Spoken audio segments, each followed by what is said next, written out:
14장입니다.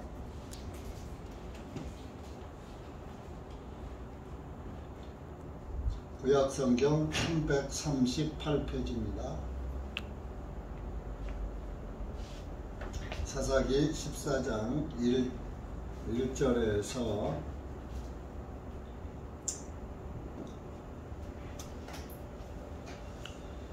20절 끝까지 그냥 다 읽읍시다. 시작. 삼손이 딥나에 내려가서 딥나에서 블레셋 사람들의 딸들 중에 한 여인을 보고 올라와서 그의 부모에게 전하여 내가 딥나에서 블레셋 사람들의 딸들 중에 한 여인을 보았사오니 이제 그녀를 내게 아내로 삼게 하소서 하며 그의 부모가 그에게 말하기를 내 형제들의 딸들 중에 모든 나의 백성 중에서 여인이 없기에 할례를 받지 아니한 블레셋 사람들 중에서 아내를 취하려 가느냐 하니 삼손이 자기 아버지에게 말하기를 그녀가 나를 매우 기쁘게 하니 나를 위하여 그녀를 데려오소서 하였더라. 그러나 삼손이 틈을 타서 블레셋 사람들을 치려 함이었으니 그의 부모는 그것이 주님께로부터 나온 것임을 알지 못하였더라. 이는 그때의 블레셋 사람들이 이스라엘을 지배하고 있었기 때문이다. 그때에 삼손이 그의 부모와 함께 딥나로 내려가서 딥나의 포도원에 이르렀는데 보라 젊은 사자 한 마리가 그를 맞아 으르렁거리니라. 주님의 영께서 그에게 강하게 임하시니 그의 손에 아무것도 가진 것이 없이 새끼 염소를 찢는 것 같이 그가 그 사자를 찢고서 그가 행한 일을 자기 부모에게 말하지 아니하였다. 그가 내려가서 그 여인에게 이야기하니 그녀가 삼손을 매우 기쁘게 하였더라. 얼마 후에 그가 그녀를 취하려고 다시 가다가 그 사자의 시체를 보려고 옆길로 들어섰더니 보라 그 사자의 시체에 벌떼와 꿀이 있더라. 그가 손으로 그것을 집어 먹으면서 가다가 그의 부모에게 이르러 그들에게 그것을 주었더니 그들도 먹더라. 그러나 삼손이 그 꿀을 사자의 시체에서 취하였다고는 부모에게 말하지 아니하였더라. 그의 아버지가 여자에게로 내려가고 삼손이 거기서 잔치를 베푸니 이는 청년들이 그렇게 행하는 관습이었더라. 사람들이 삼손을 보고 동료 30명을 데려와 그와 함께 하니라. 삼손이 그들에게 말하기를 내가 이제 너희에게 수수께끼를 내리니 만일 너희가 잔치하는 7일 동안에 그 답을 찾아내어 내게 확실히 알리면 내가 너희에게 속옷 30벌과 겉옷 30벌을 주리라. 그러나 만일 너희가 그것을 내게 알리지 못하면 너희가 내게 속옷 30벌과 겉옷 30벌을 줄지니라 하니 그들이 그에게 말하기를 내 수수께끼를 내라 우리가 들으리라 하며 삼손이 그들에게 말하기를 먹는 자에게서 음식이 나오고 강한 자에게서 단 것이 나왔도다 하니라. 그러나 그들이 3일이 지나도록 그 수수께끼를 풀지 못하였더라. 7째 날이 되자 그들이 삼손의 아내에게 말하기를 네 남편을 깨어서 그로 하여금 우리에게 그 수수께끼를 알리게 하라. 그렇지 아니하면 우리가 너와 네 아버지의 집을 불사르리라. 너희가 우리의 가진 것을 취하려고 우리를 불렀더냐 그렇지 아니하냐 하니 삼손의 아내가 그의 앞에서 울며 말을 당신은 나를 미워할 뿐이요 사랑하지 아니하는도다. 당신이 내 백성의 자손에게 수수께끼를 내고 내게 그것을 알리지 아니하였도다 하니 그가 그녀에게 말하기를 보라 내가 그것을 내 부모에게도 알리지 아니하였는데 내가 그대에게 알려주겠느냐 하니라. 그들의 잔치가 계속되는 동안 그녀가 그의 앞에서 울더라. 7째 날이 되어 그녀가 그를 심히 괴롭힘으로 그가 그녀에게 알려주니 그녀가 자기 백성의 자손에게 그 수수께끼의 답을 알렸더라. 그 성읍의 사람들이 7째 날 해지기 전에 그에게 말하기를 무엇이 꿀보다 달겠느냐 그리고 무엇이 사자보다 강했느냐 하니 삼손이 그들에게 말하기를 만일 너희가 내 암송아지로 밭을 갈지 아니하였더라면 너희는 내 수수께끼의 답을 찾아내지 못하였으리라 하니라. 주님의 영께서 삼손에게 임하시니 그가 아스글론에 내려가서 그들 중 30명을 죽이고 그들의 약탈물을 취하여 수수께끼를 푼 그들에게 겉옷을 주고 그의 분노가 불타올라 자기 아버지의 집으로 올라갔더라. 그러나 삼손의 아내는 그의 친구로 지냈던 그의 동료에게 빠졌더라. 기도하십시오. 사랑의 주님 감사합니다. 오늘도 주님의 은혜와 사랑 가운데 모였습니다. 이한 시간도 기록된 말씀을 깨닫게 하시고 기록된 말씀을 온전히 진리 가운데로 인도해 주시옵기를 간절히 원합니다. 이 시간 또 둔한 입술로 주님의 말씀을 분별코자 합니다. 주님께서 진리 가운데로 인도해 주시고 둔한 입술 주님께서 주장하여 주시옵소서. 이한 시간도 말씀을 주님께 맡기며 예수님의 이름으로 감사하며 간절히 기도하옵나이다. 아멘.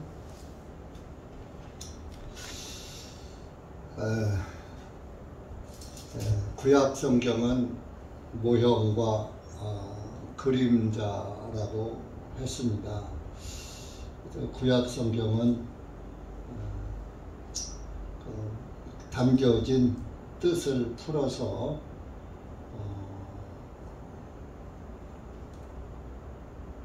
그 뜻 안에 계신 예수 그리스도를 깨닫는 것이 구약 성경의 맥락입니다. 그래서 하나님의 말씀을 혹시 이렇게 풀다 보면은 오류가 발생할 수도 있는 것입니다. 아무리 유능한 설교자라 할지라도 자기도 모르는 사이에 오류가 될 수가 있는데 모든 성경은 예수 그리스도에 관한 책이라고 예수님께서 말씀하고 있지요. 우리 누가복음 24장 44절 한번 가보시기 바랍니다. 누가복음 24장 44절에서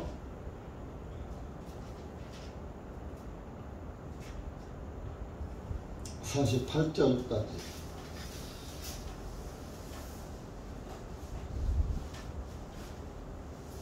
시작.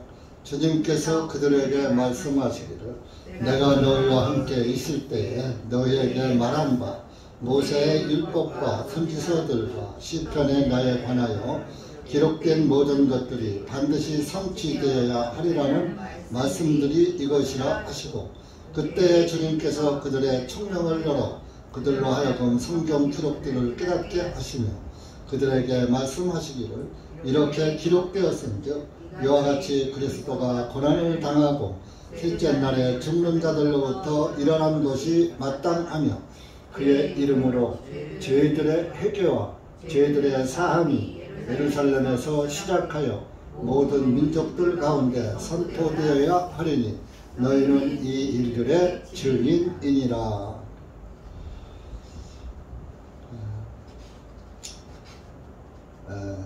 44절에 보면 모세의 율법과 선지서, 모세 오경과 또 선지서들은 선지자들의 쓴 그런 선지서들이죠. 뭐 사무엘이라든지 이사야라든지 에레미야, 맨 나중에 말라기 서까지. 그래서 선지서는 대선지서가 있고 소선지서가 있습니다. 대선지서는 뭐 이사야, 에레미야 뭐 이렇게 좀 사연이 많이 기록된 걸 대선지서라고 하고, 말라기나 뭐 하박국이나 뭐 이렇게 요나서나 이렇게 짤막짤막하게 기록된 것을 수선지서라고 합니다. 그리고 이제 시편에 나에 관하여 기록된 모든 것들이, 시편도 다 예수님에 관해서 기록된 말씀이다. 반드시 성취되어야 하리라는 말씀이 이것이라 하시고, 45절에 주님께서 그들의 총명을 열어 그들로 하여금 성경 기록들을 깨닫게 하시며, 성경 기록을 깨닫게 뜻을 풀어줬다 이겁니다. 그래서 뜻을 풀으니까 46절에 그들에게 이렇게 기록되었은즉 이같이 그리스도가 고난을 당하고 셋째 날에 죽은 자들로부터 일어난 것이 마땅하며, 그의 이름으로, 예수님의 이름으로 죄들의 회개와 죄들의 사함이 예루살렘에서 시작하여 모든 민족들 가운데 선포되어야 할 것이다. 그러니까 죄들의 해갈, 죄의 회개가 먼저입니다. 사함이 먼저가 아니고, 죄를 알고 죄를 깨닫고, 나는 죽어 마땅한 죄인이고 마땅히 100% 죽어서 지옥 갈 수밖에 없는 아주 방법이 없는 죄인이구나, 더러운 죄인이구나 하는 것을 깨닫고,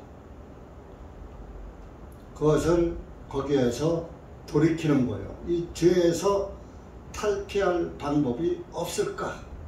죄에서 벗어날 것이 없을까? 회개가 돌이키는 거죠. 그래서 거기서 죄들에게 돌이킴으로 말미암아서 죄들의 사함을 받는 거예요. 내가 죽을 죄인인데 하고서 죄에서 좀 죄에 빠져서 계속 그 죄길을 가는 것이 아니라, 그 죄길에서 돌이키는 사람에게 죄사함의 복음이 임하는 거예요. 그 죄를 모르면 죄에서 벗어날 생각을 않는 거예요. 나만 죄이니까 사람이 다 죄, 이런 죄 안 짓는 사람이 어디 있어, 뭐 이렇게 그냥 생각하고 죄를 식상하게 여기는, 그것은 회개가 아니죠. 이 죄에서 벗어나야지 되는데, 죄길에서 돌이켜야 되는데, 근데 돌이켜지지가 않는단 말이에요. 죄란 죄의 권능이기 때문에. 그래서 그 죄의 권능을 이기는 것이 사함 받는 거예요. 그 죄 사함 받는 것이 이제 다른 말로 구원받는다, 또 다시 태어난다, 거듭난다 그러죠. 다시 태어난다. 죄인의 자녀에서 하나님의 자녀로 다시 태어난다. 죄사함은, 죄사함이나 다시 태어나는 것이나 구원받는 것은 다 같은 말인 것입니다. 그래서 여기 44절 말씀처럼 모든 구약 성경은 예수님에 관한 말씀입니다. 근데 예수님에 관한 말씀인데, 예수님에 관한 말씀이 뭐냐? 46절이죠. 예수님이 고난을 당하고 죽으시고 셋째 날에 죽은 자들로부터 살아나는 것. 그래서 죄가 사해지는 것. 그것이 성경의 맥락이다. 그런 것입니다.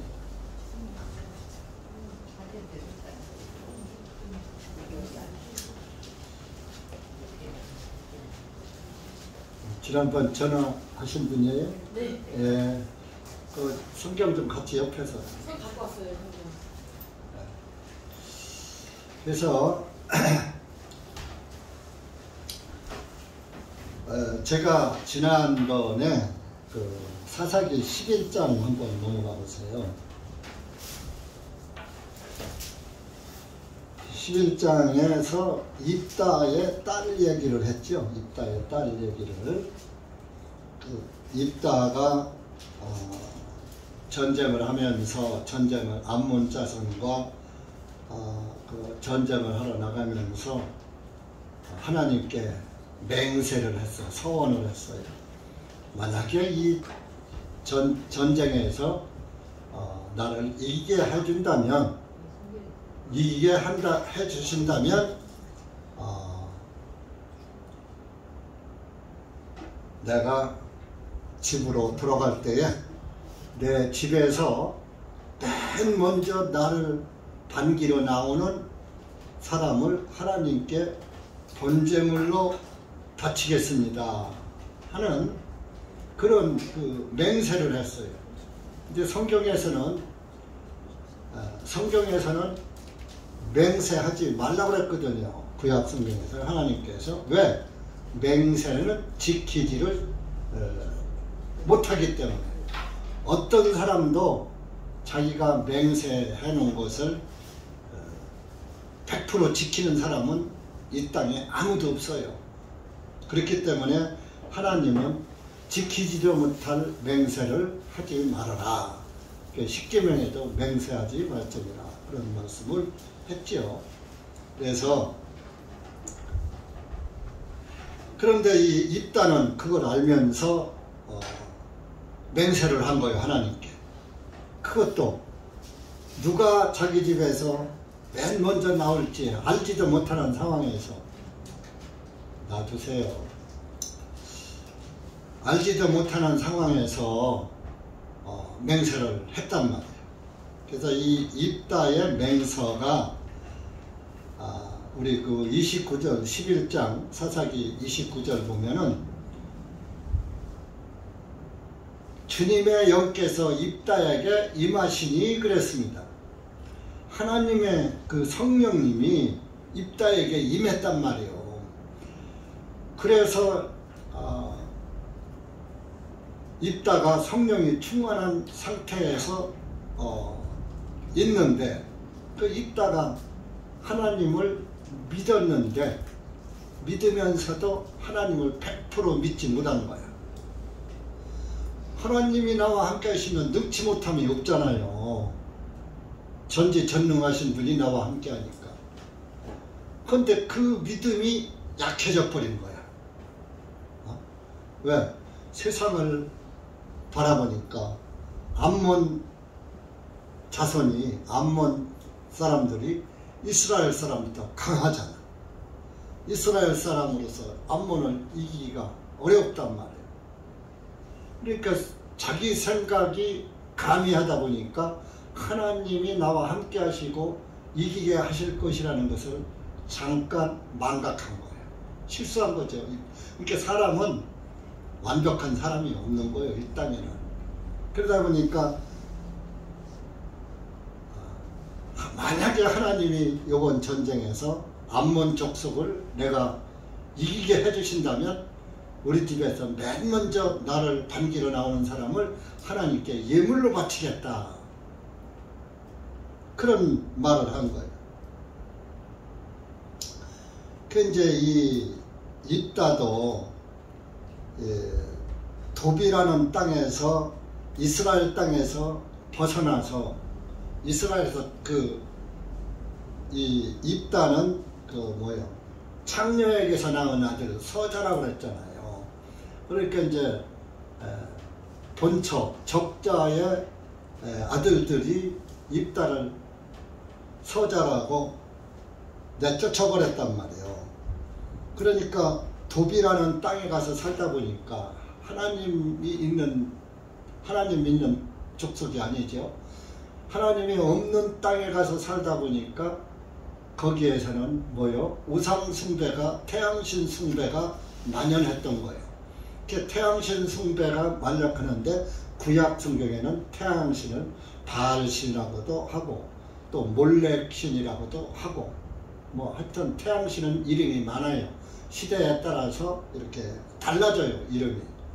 그래서 그 몰래객에 그 이방인 사람들은 그 예물을 바치는데 인신제사를 드리는 거예요. 사람을 번제 예물로 드리는 거. 이스라엘에서는 양과 염소와 송아지를 하나님께 예물로, 번제 예물로 드리는데, 이 이방 사람들은 사람을 제물로 바치는 거예요.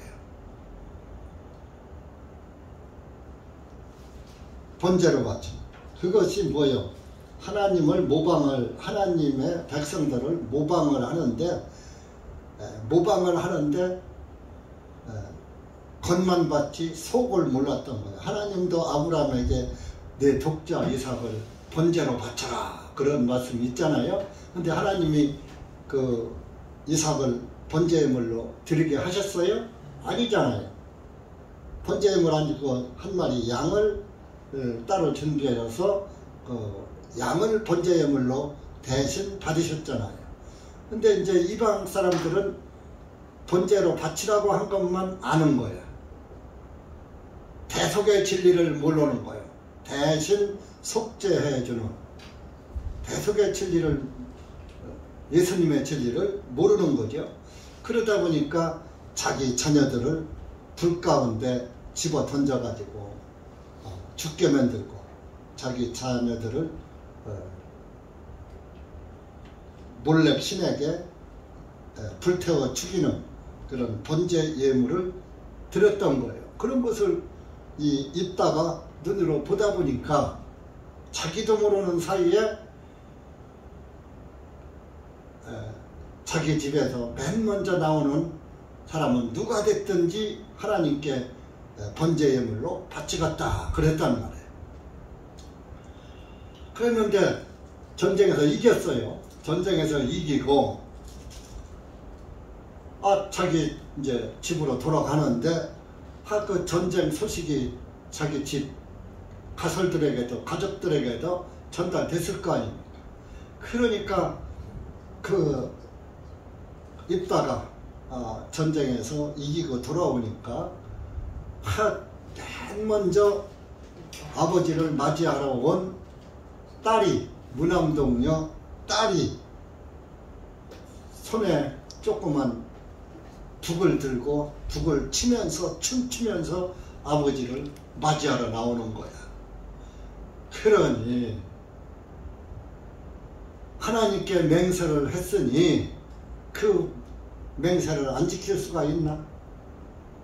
그 입다가 참 땅을 치고 통곡을 하면서도 실질적으로 결론적으로 딸을, 입다가 자기 딸, 무남동녀 애동 딸을 하나님께 예물로 바쳤어요.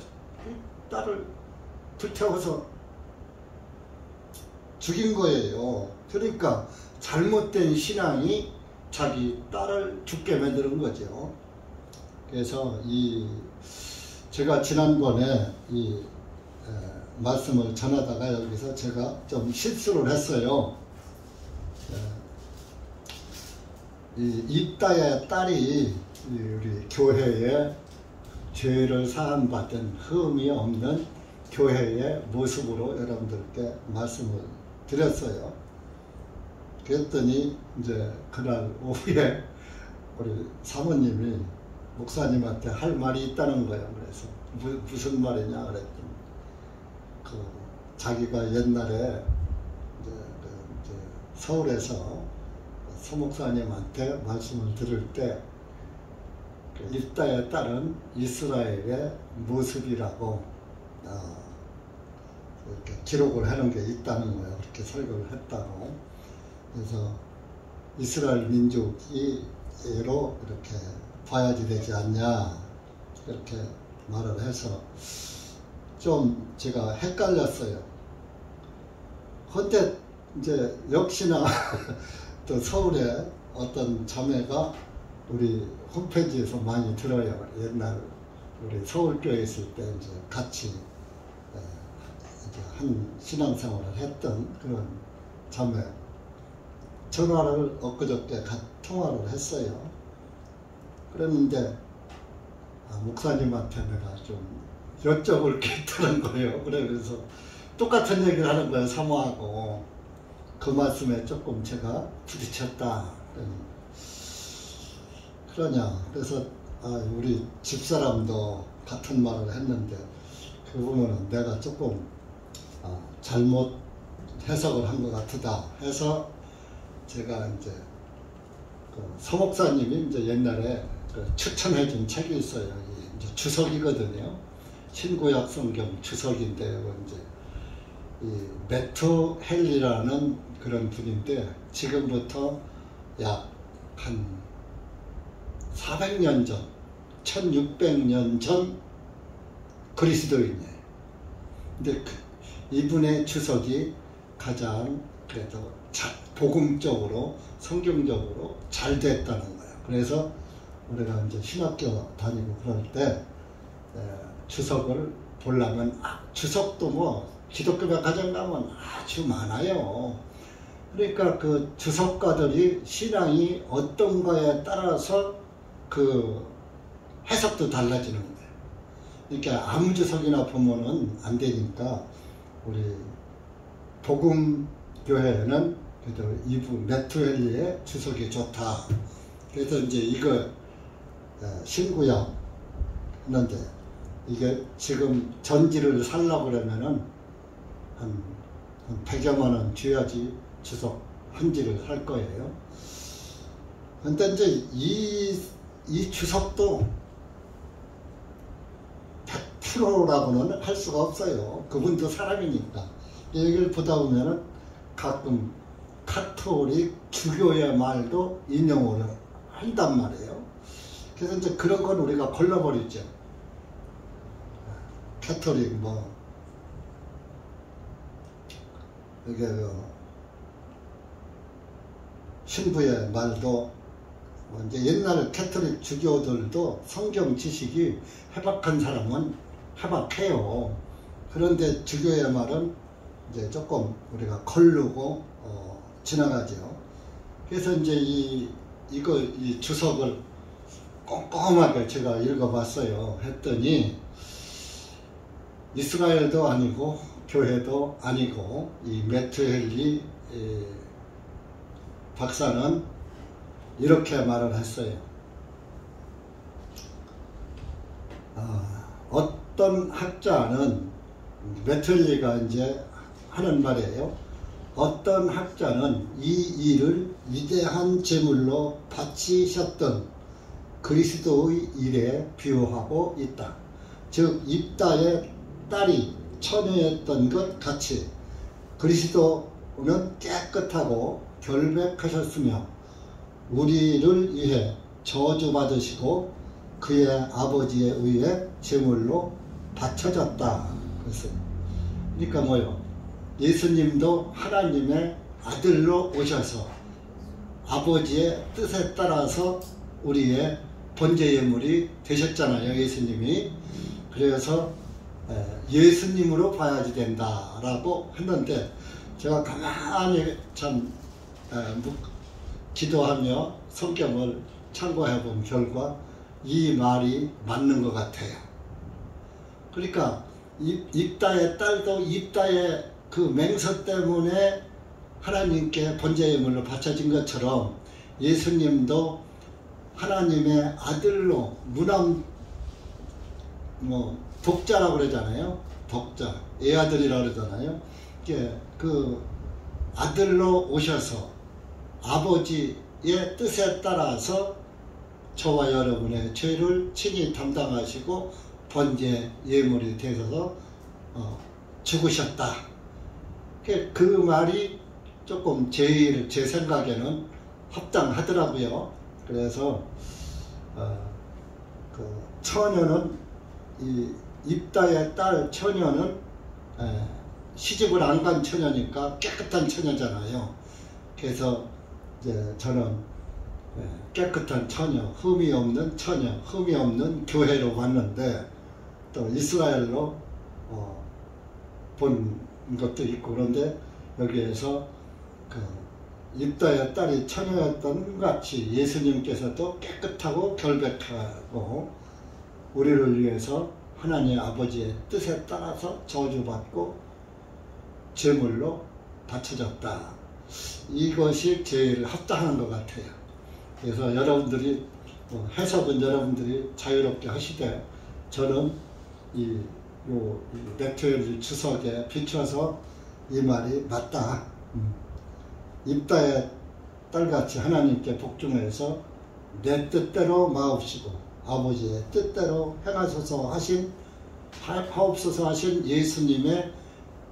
예수님처럼 입다도 처녀로서 아버지의 뜻에 따라서 원망하지 않고 순종하고 죽었다. 그래서 예수 그리스도의 모습이 제일 합당한 것 같아요. 제 생각에는. 여러분들이 그것은 이제 편한 대로 하시는데, 아마 이 주석이 킹제임스 성경 흠정역을 많이 인용을 했고 아주 진리에 가까운 주석이에요. 그리고 모든 것이 오늘날 기독교 종교하고 달라요. 킹제임스 버전을 토대로 했고, 1600년 경 분이니까 그렇게 해서 그 번역 주석도 제일 합당하게 제가 많이 보는 주석인데, 그 11장을 제가 어떻게 끝까지 주석을 다 읽지를 안 했어요. 그랬더니 좀 곁길로 갔어요. 그러니까 여러분들이 이해하시고, 이 세상에서 100% 온전한 사람은 없는 거예요. 그러니까 그래서 성경은 이혈령, 비혈령이라고 그래요. 코에 걸면 코걸이고 귀에 걸면 귀걸이다. 근데 모든 성경은 예수님의 책이다. 예수님을 증거하는 책이다. 요한복음 5장 보세요. 예수님께서도 성경의 취지를 말씀하셨어요. 5장 39절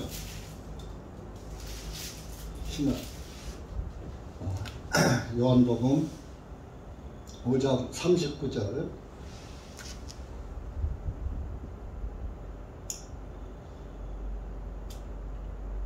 시작.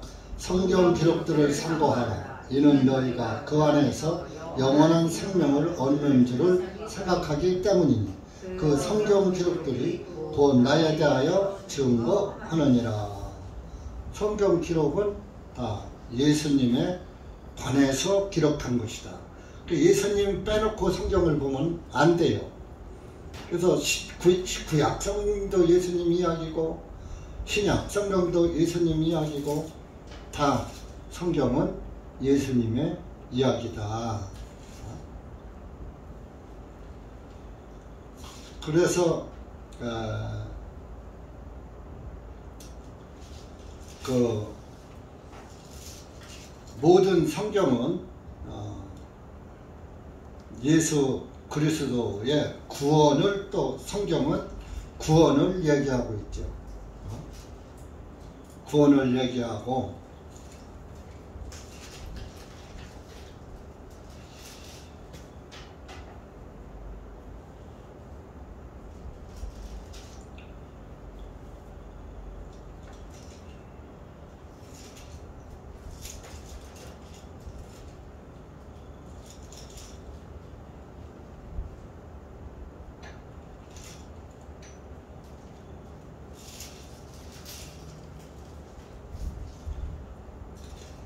디모데후서에 있나? 디모데후서 3장 15절부터 17절까지. 디모데후서 3장 15절 시작. 또한 너희는 어려서부터 거룩한 성경 기록들을 알았나니 이는 성경 기록들은 능히 너를 지혜롭게 하여 그리스도 예수님 안에 있는 믿음을 통하여 구원에 이르게 하느니라. 모든 성경 기록들은 하나님의 영감으로 주신 것으로 교리와 책망과 바로잡음과 의로 훈육하기에 유익하니 이것은 하나님의 사람으로 하여금 완전하게 되어 모든 선한 일에 철저히 갖추어지게 하려 함이니라. 15절에 보면 이 성경 기록들은 능히 너를 지혜롭게 하여 그리스도 예수님 안에 있는 믿음을 통하여 구원에 이르게 하느니라. 구원받는 책이에요, 성경. 성경을 가지고선 구원에 이르게 하는 그런 믿음으로 구원받는. 그래서 또 16절에 모든 성경 기록은 하나님의 영감, 성령의 감동으로 주신 것으로 교리와 잘못하면 잘못한다고 책망과 잘못된 걸 바로잡아주고 의로 훈육하기에 유익하다. 그래서 하나님의 사람이 완전하게 철저히 갖추어지게 하는 것이 성경이다. 성경의 그 취지를 말씀하고 있는 거예요. 그래서 성경은 구원 이야기고 예수님 이야기다. 구약도 마찬가지고 신구약이다, 예수님 이야기다. 그런. 오늘 이제 사사기 14장을 읽었는데 여기에서 이제 여기에는 그 삼손 이야기가 나오죠. 삼손이 이스라엘 사람들은 이방 여인을 아내로 맞이하지 못하게 돼 있어요. 이방 여인을 취하지 말라 그랬는데 이 삼손이 그 이스라엘 경계를 벗어나서 이렇게 딥나라는 그 블레셋 민족이 사는 땅을 갔다가 보니까 드나들다 보니까 그 블레셋 사람의 딸이 아주 아름다운 처자가 있었던 거예요. 그래서 그 여인을 자기 아내로 삼으려고 부모에게 말을 했지요. 부모에게 말했더니 부모가 야, 이스라엘 민족들의 이게 처녀가 없어서 할례받지 못한 다른 나라 이방 여인을 아내로 맞이하려고 하느냐 하면서 허락을 처음에 안 했죠. 그랬더니만 그 삼손이 자기 고집을 꺾지 않고 그 블레셋 여자에게 장가들기를 아주 고집을 하는 바람에 부모가 옛날이나 지금이나 부모가 자식을 이기는 부모가 없다는 말이 있잖아요. 그렇듯이 이 삼손의 부모들도 그 이방 여인을 블레셋 처녀를 들여오는 것을 거절하지 못하고 이제 그 블레셋 땅으로 가는데 부모랑 같이 가는 거예요. 같이 내려가다 보니까 그쪽에는 그 포도원이 많거든요. 이스라엘 지방이나 그쪽 중동 지방이. 그래서 이제 그 포도원에 길가에 있는 포도밭으로 들어간 거예요. 그러니까 그 사막은 이스라엘이나 이런 그 중동 쪽의 사막은 아주 끝없는 사막이 있다가 또 이제 물이 있는 곳에 우물이 있으면 그 우물 주변에 좀 산도 있고 풀도 있고 또 이런 포도원도 있고 바나나밭도 있고 그렇더라고요. 그래서 이제 그 포도원에 들어갔더니 그 사막에서 이렇게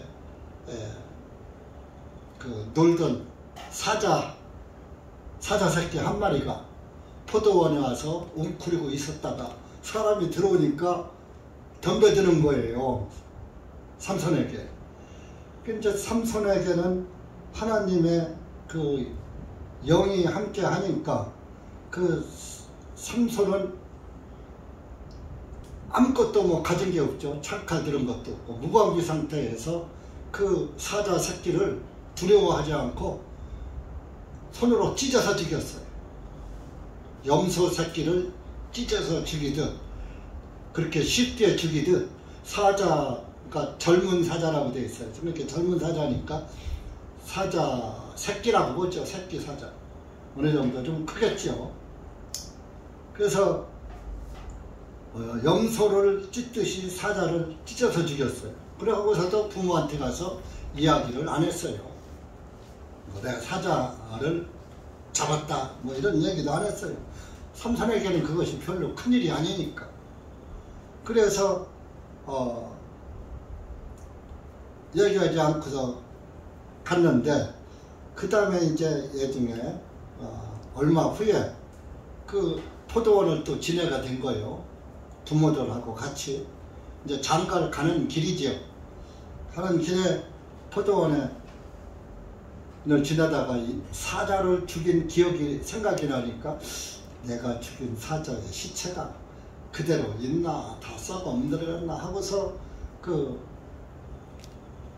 포도원에 들어갔더니 그 사자의 시체가 썩은 게 아니라 그 죽은 사자 시체에 벌들이 그냥 버글버글한 거예요. 그러면서 벌들이 많다 보니까 벌집을 만들어 놓고 거기에 꿀이 그냥 살은 다 이 벌들도요 고기를 먹어요. 벌들도. 그러니까 그 사자의 시체를 벌들도 먹고 뭐 새들도 먹고 구더기도 먹고 했겠죠. 근데 이제 시체가 뼈가 앙상한 그런 데에 벌집이 지어져 있는 거예요. 그러니까 이스라엘은 그 벌꿀이 토종 벌꿀이 흔한 데예요. 중동 지방. 왜? 사시사철 꽃이 있으니까. 아시아라도 우리나라보다 많이 더워요. 제가 이스라엘 갔을 때 11월 하순경이었었는데 추웠거든요. 이스라엘도 추워요. 추울 때는. 가는 날은 눈보라가 치고 진눈깨비가 오고 아주 추웠어요. 그런데 또 날 좋을 때는 가보니까 꽃이 쫙 핀 데가 또 있더라고요. 그런 것처럼 꽃이 많다 보니까 벌꿀이 많아요. 그래서 그런 것처럼 그 벌꿀을 야생 벌꿀을 따서 먹어보니까 기가 막히게 달거든. 그래서 그것을 먹고 자기 부모에게도 그 벌꿀을 취해다가 줬어요. 사자 시체에서 난 벌꿀이라 그러면 또 안 먹을 거 아니에요. 말도 않고 먹였어요.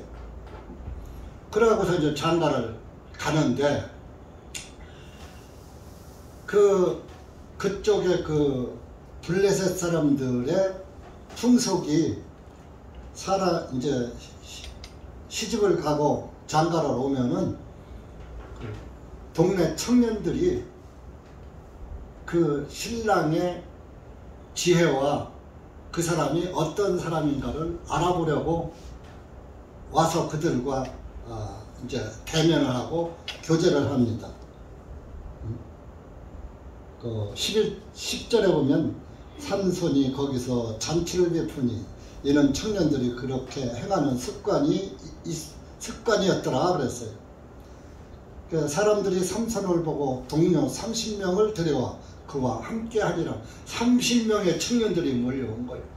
우리나라도 옛날에는 장가를 가서 재행이라고 해서 재행 3일 후에 처갓집을 가면은 그 처갓집 동네 청년들이 다 와서 신랑을 달아요. 배들보에다가 막 걸고 띠르다가 발을 묶어서 발바닥도 때리고 막 이렇게 해서 신랑 단다 그런 것처럼 아마 그런 게 있었던가 봐요. 30명이 몰려와서 7일 동안이나 잔치를 하는 거예요. 그래서 이제 삼손이 그 동네 청년들에게 수수께끼를 냈어요. 내가 수수께끼를 냈으니까 너희들이 7일 동안에 답을 맞추면 내가 너희들에게 속옷 30벌과 겉옷 30벌을 줄 것이다. 그러나 너희가 그 수수께끼를 알아맞히지 못하면 너희가 나에게 속옷 30벌과 겉옷 30벌을 대신 내놔라. 그랬단 말이에요. 그래서 그들이 그럼 그렇게 하자. 그때 이제 수수께끼 내용이 14절입니다. 삼손이 그들에게 말하기를 먹는 자에게서 음식이 나오고 강한 자에게서 단 것이 나왔도다 하니라. 먹는 자에게서 음식이 먹을 게 나와. 그리고 또 강한 자에게서 아주 다른 것이 나온다. 꿀같이 단 것이. 그게 뭐냐? 알리가 있어요. 자기는 먹는 자는 사자를 의미하는 거예요. 사자는 죽은 걸 안 먹어요. 살아있는 걸 잡아서 먹어요. 그러니까 먹는 자는. 또 사자는 짐승의 왕이라고 그래요. 강한 자예요. 최고로 짐승의 왕이니까 강한 자에게서 단 꿀이 나왔다. 강한 자도 죽으니까 꿀이 나오더라. 알 리가 없죠. 3일이 지나도 못 맞히죠. 네? 그래서 일주일이 거의 7일이 돼가니까 그 삼손의 그 아내의 그 청년들이 그 삼손의 아내에게 협박을 하는 거예요. 야, 삼손에게 얘기해서 그 답이 뭔가 알아와. 안 알아오면 너희 친척집 전부 불태워버릴 거야. 협박을 해버린 거예요. 그러니 이 처녀가 삼손에게 답이 뭐냐 말을 않는 거예요. 그러니까 그냥 계속 울면서 그냥 당신은 말로만 나를 좋아하지 실질적으로 나를 사랑하지 않는 거야. 수수께끼를 나한테만 얘기해줘. 답을 내줘. 계속 괴롭히니까 7째 날 가서 할 수 없이 그 신부에게 이야기를 한 거예요. 아, 내가 사자, 강한 사자 나를 잡아먹으려고 덤비길래 그것을 내가 찢어서 죽였는데 그 사자에게서 시체를 그 다음에 보니까 거기에서 벌집이 져있고 벌들이 그래서 아주 단 꿀이 있어서 내가 그 단 꿀을 아주 먹었다. 그 이야기를 했더니 그 얘기를 가서 동네 청년들한테 이야기했어요. 그래서 그들이 맞춘 거예요. 18절에 답을 말한 거예요. 무엇이 꿀보다 달겠느냐? 그리고 무엇이 사자보다 강하겠느냐? 사자보다 강한 짐승이 없잖아요. 또 꿀보다 더 단 음식이 없잖아요. 맞춘 거예요. 그러니까 삼손이 그들에게 말했어요. 너희가 18절에 내 암송아지로 밭을 갈지 아니하였더라면 너희는 내 수수께끼의 답을 찾아내지 못하였을 것이다. 내 암송아지는 자기 부인을 말하는 거예요. 내 아내를 너희들이 내 아내의 마음 밭을 밭 갈듯이 갈기갈기 찢어놔가지고 그래서 내가 우리 그 찢겨진 마음을 달래주느라고 수수께끼 답을 해줬는데 너희들이 내 아내의 마음 밭을 갈지 않았더라면 찢지 않았더라면 너희들은 못 맞췄을 것이야.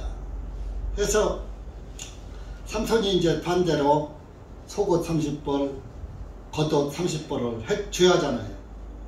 그래서 하나님의 19절에 주님의 영이 삼손에게 임하시니 아스골론 땅으로 내려가게 만들었어요. 아스골론 땅에 가서 그들 중 30명을 죽이고 그들의 그들에게 옷을 속옷 30벌과 겉옷 30벌을 뺏어가지고 와서 그것을 그들에게 주었어요. 그러니까 삼손은 하나님의 영의 인도함을 받아서 약속을 지켰어요. 그래서 그들에게 속옷과 겉옷을 입혀줬죠. 그러고서 이제 자기 집으로 돌아갔는데 그 여인은 삼손을 따라가지 않았어요. 그리고 20절에 보니까 삼손의 아내는 그의 친구로 지냈던 그의 동료에게 빠졌더라. 그러니까 처녀 시절에 알고 지냈던 남자가 있었던 거예요. 그러니까 삼손은 삼손의 아내가 자기를 배신한 것을 알고 아내를 데려가지 않아버렸죠. 취해가지 않은 거지. 그래서 그 삼손의 아내는 뭐요? 삼손의 아내가 되지 못하고 그 땅에 있던 옛 애인한테 시집 가버린 거예요. 아주 이 성경은 그럼 왜 이런 말을 성경에 기록했느냐? 여기서 우리가 이제 볼 것이 뭐냐 하면은 강한 것은 사자죠. 사자는 강한 짐승이란 말이에요. 또 살아있는 생명을 잡아먹는 그런 짐승이란 말이에요. 그래서 먹는 것에서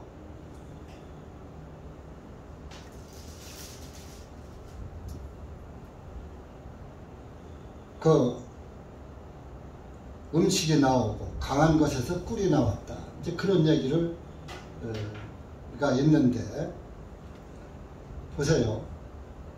이 세상은 마귀 세상이에요.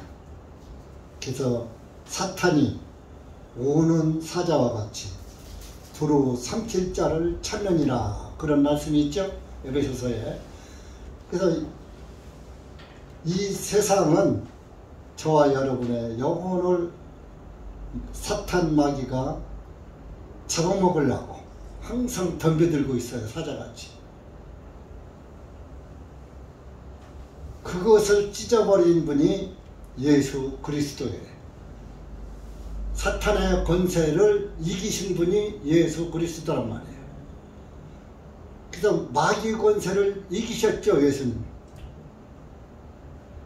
그리고 강한 것에서 꿀이 나왔다 그랬잖아요.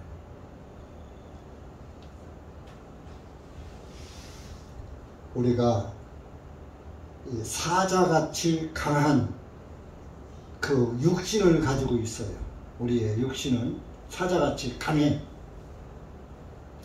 그래서 이 정말 여러분들 내 육신이 죽어야 그 예수 그리스도의 꿀 같은 복음이 나에게 들려오는 거예요. 그럼 내 육신이 죽는 게 뭐냐? 내 육신이 사자를 대적해서 싸울 만큼 강해요. 우리 사람들은. 그래서 그 자기 육신을 죽인 사람만이 예수 그리스도의 그 강한 그 육신이 죽음으로 인해서 예수님의 복음을 받아들이게 돼요. 그러면 강한 육신이 뭡니까? 첫째, 내 생각입니다. 내 생각, 내 지식, 내 사상, 내 이념, 이런 것들을 다 버려야지 돼요. 이게 제일 버리기 어려운 게 내 생각이에요. 지식은 나보다, 내가 암만 지식이 많아도 나보다 훌륭한 사람이 또 있어요. 그런데 내 생각은요, 그렇게 쉽게 꺾이질 않아요. 그래서 내 생각은 곧 육신 생각이에요. 육신 생각. 그래서 육신의 생각은 누구와 원수가 된다?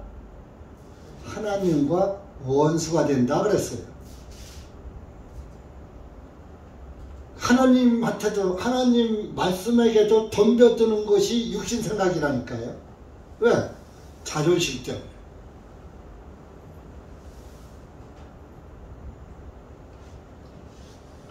아까 제가 입다 얘기에서도 자존심으로 따지면 제가 자존심 구기는 일이거든요. 목사가 설교 잘못한 거 아니야. 어? 자기 잘못을 시인하기가 쉬운 게 아니에요. 특히 목사들은 권위주의자가 많아요. 권위의식이 강해요.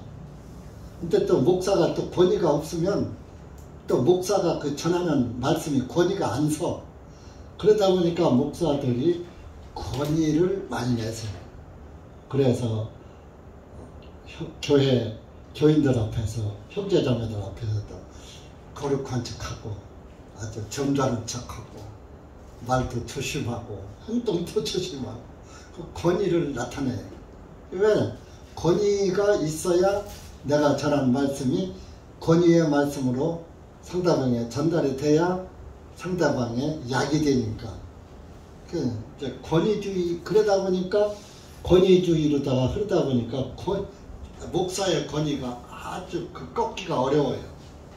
근데 목사도 주님 앞에서는, 진리 앞에서는 목사의 권위도 꺾여져야지 돼요. 그래서 이 목회자들은 자기 잘못을 쉽게 인정 안 해. 왜? 권위가 무너지거든. 그럼 말씀이 능력이 없는 목사로 인정이 되어버리거든. 그래서 목회자들이 권위 의식이 강한 거예요. 그래서 자기 설교를 잘못해놓고서도 끝까지 옳다고 여기는 사람들이 더러 있어요. 자기 권위를 안 무너뜨리려. 그러나 우리가 진리 앞에서는 권위가 설 수 있어요, 없어요? 진리 앞에서는 권위를 내세우면 안 돼요. 잘못됐던 건 솔직하게 잘못됐다 이야기하고 시인하고, 잘못된 건 고침해 가는 것이 그렇게 하라고 기록된 것이 성경 아닙니까? 그래서 이렇게 육신의 권위가 아주 강한 것이 사자보다 강하다니까요. 죽으면서까지도 자기 의지를 굽히지 않는 사람들이 육신 생각이에요. 그러나 진리에 강해야지 돼요. 진리에. 그래서 우리 선배 그리스도인들은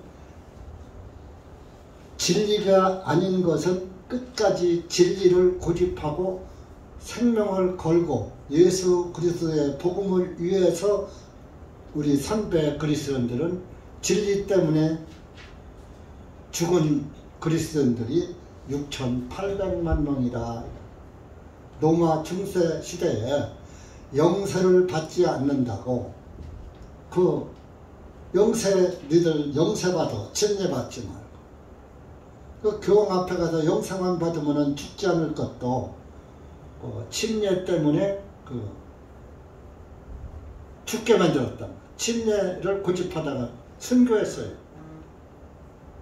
그거 얼마든지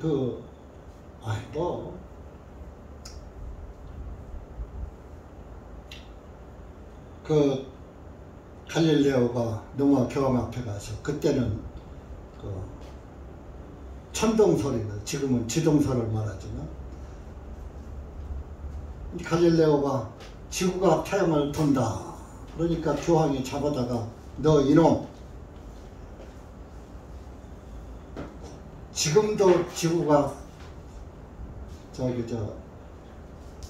태양을 도느냐? 태양이 지구를 도느냐? 그러니까 지구가 돈대 소리를 못하고, 태양이 지구를 돕니다. 그렇게 얘기를 하고서 나오면서 뭐라고 했느냐? 그래도 지구는 돈다. 이렇게 하고 나왔다는 거예요. 지금은 지동설이요. 태양을 중심으로 지구가 돈다고 그래요. 근데 성경에서는 하나님은 천동설을 말했어. 땅을 고정시켜놨다 그랬어요. 돈다고 그랬어요. 그래서 여호수아 10장에 보면은 태양아 머무르라니까 태양이 거의 하루 동안 머물러 섰다고 그랬잖아요. 또 히스기야 왕 때는 태양을 뒤로 10도를 물러가게 해주십시오. 그러니까 앞으로 가기는 쉬우니까 뒤로 물러가게, 해 그림자를 뒤로 물러가게 해주십시오. 그러니까 해 그림자가 뒤로 물러갔잖아요. 그러니까 해가 들어온 거예요, 지구가 들어온 거예요. 성경은 해가 도는 거예요, 지구를 중심으로. 그래서 성경과 과학은 반대예요, 정반대. 그러니까 하나님과의 생각과 사람의 생각은 원수가 되나니. 그래서 디모데 후서에, 디모데 전서 6장 가보세요. 6장 20절. 과학을 피하라 그랬어요. 과학을 믿지 말아라 그랬어요. 피하라는 건 믿지 말라는 거예요.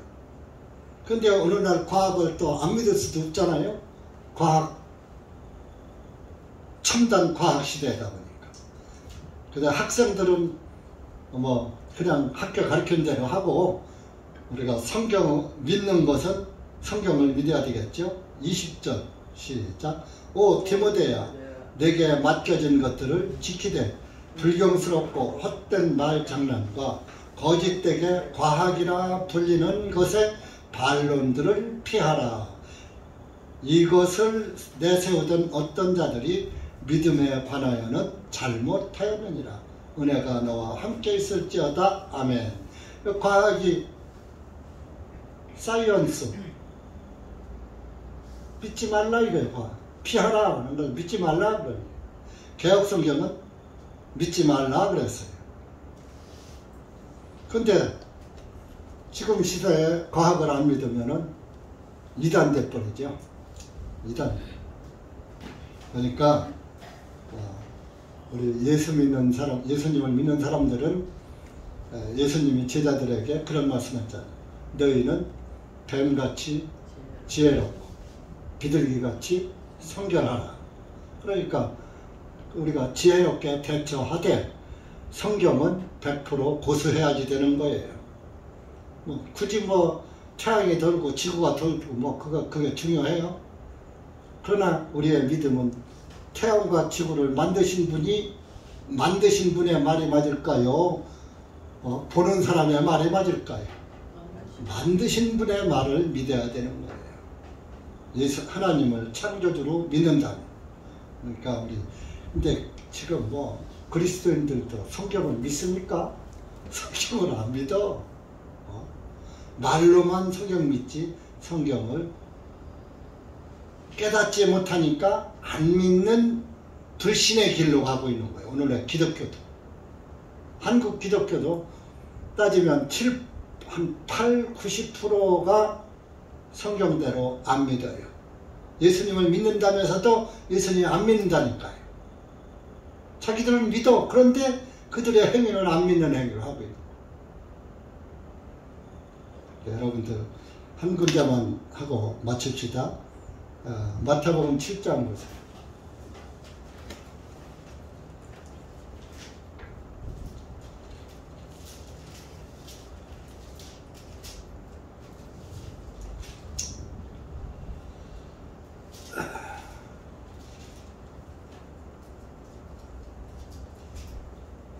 (15절)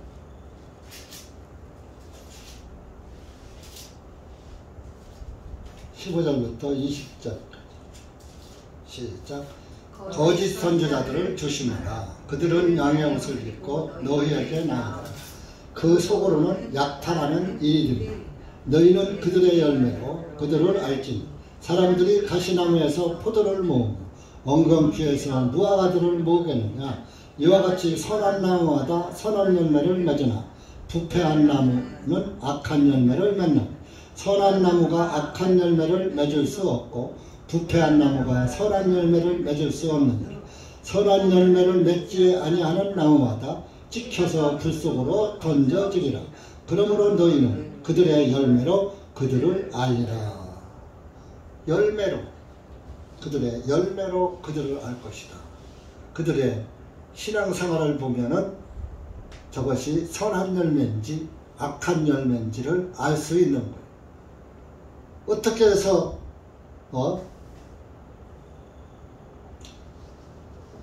선한 열매가 좋은 나무에서 좋은 나무, 사과나무에서 사과나무 열리고, 배나무에서 배가 열리지, 사과나무에서 가끔 배도 열리나요? 열릴 수 없는 거예요. 그러니까 옛날에는 그랬어요. 지금은 아니지만 그 아버지를 알려면 그 아들을 봐라. 그 아들이 행동이 잘 됐으면 그 아버지는 아들 교육을 잘 시킨 사람이니까 반듯할 것이다. 그 딸을 보려면 그의 어머니를 봐라. 옛날에 그랬어요, 우리나라. 그 딸이 정숙하면 어머니도 정숙할 것이다.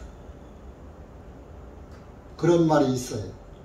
그렇듯이 우리가 교회에서도 여러분들의 신앙이 대전중앙침례교회의 얼굴이 되는 거예요.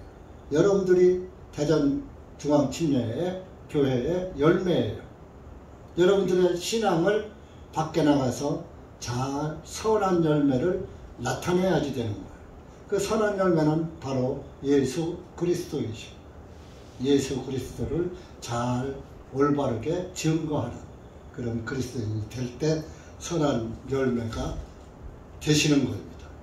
그래서 오늘 여러분들 우리가 강한 육신이 죽으면은 꿀 같은 복음이 나에게 들려오고 그 복음을 우리가 먹고 사는 그런 그리스도인이 되는 것입니다.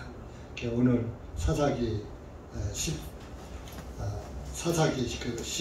14장 말씀은 강한 자에게서 단 것이 나왔다. 그래서 강한 육신이 죽으면 꿀같은 복음이 흐르는 거예요. 여러분들 사자 같은 내 육신이 죽으면 꿀같은 그 복음이 열매가 맺어지고 꿀같은 복음을 다른 사람들에게 나눠줄 수 있는 그런 그리스도인이 된다는 것을 이 말씀을 통해서 깨달으시고 내가 과연